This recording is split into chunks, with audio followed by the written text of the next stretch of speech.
سامنے نہیں آتی ہے.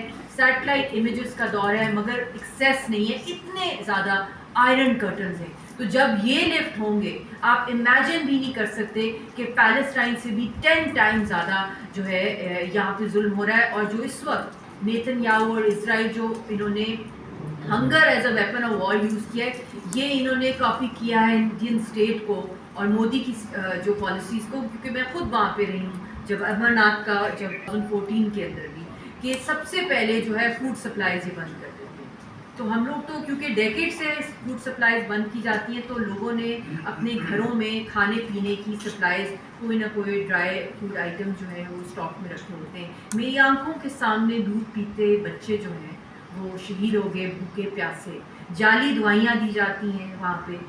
ویکسینز جو کرونا کا ٹائم آیا اس وقت بھی ایکسپائرڈ ویکسینز ہی یوز کیا جا رہا ہے. تو بڑے بڑے کنسنٹریشن کیمپس اور underground torture cells construct ہوئے ہیں.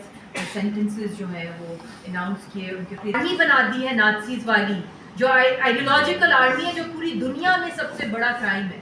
آپ جینوسائڈ دہشت گردی چل رہی ہے, پراکسیز ہندوستان کی چل رہی ہے. Let us live and let live والی پالیسی پر آئیں. Let's all grow together, let's all prosper. کیا ہم اپنی فیوچر جنریشنز کو جو ہے ہم ختم کرنا چاہتے ہیں ابھی سے؟ ایک نیوکلیئر ایکسچینج ہلکا سا ہو گیا, پورے خطہ کیا پوری دنیا میں گلوبلائزیشن آ سکتی ہے. ساری دنیا کی اکانومی منٹوں میں تباہ ہو سکتی ہے, انسانیت دفن ہو سکتی ہے. تو اب دنیا کو ریئلائز اب یہ کروانا ہے ہم نے, اور بھی زیادہ اس سیز فائر کے دوران اندر ان کے پورے ریکٹس پکڑے گئے ہیں کہ سلیپر سیلز قطر کے اندر, ان کے یو اے ای کے اندر, ہر جگہ یو نیم اٹ, جہاں جہاں انڈینز جا رہے ہیں ان کے وہاں پہ دہشت گردی کے نیٹ ورکس ہیں, سلیپر سیلز ہیں, ٹارگیٹ کلنگز یہ کر رہے ہیں. اور اس کے ساتھ ساتھ ابھی جو ریسنٹلی جو بنگلہ دیش کا پتہ چلا ہے کہ وہاں پہ بھی انہوں نے پائلٹس کو جو ہے جو اسپائی کر رہے تھے انڈین انٹیلیجنس ایجنسیز کو, جو ان کی سیکرٹ ڈیفنس کی جو رپورٹس تھیں وہ دے رہے تھے. تو ابھی اسرائیل اور ایران کی جنگ کے اندر موساد کو جو انفارمیشن جو ہندوستان کے سلیپر سیل, جو پاکستان کب سے کہہ رہا تھا ایران کو کہ بھی یہ سوئل ایکسپلائٹ کر رہے ہیں, بلوچستان کے اندر جو انفلٹریشن ہوتی ہے دہشت گردوں کی, یہ وایا ایران انڈینس جو ہے بھیج رہا ہے.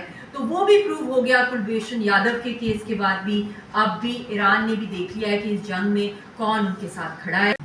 My family has endured a lot, but we will never give up. And inshallah, Kashmir will be free with the help of all of your prayers and from prayers from all of the martyrs in Kashmir. Inshallah.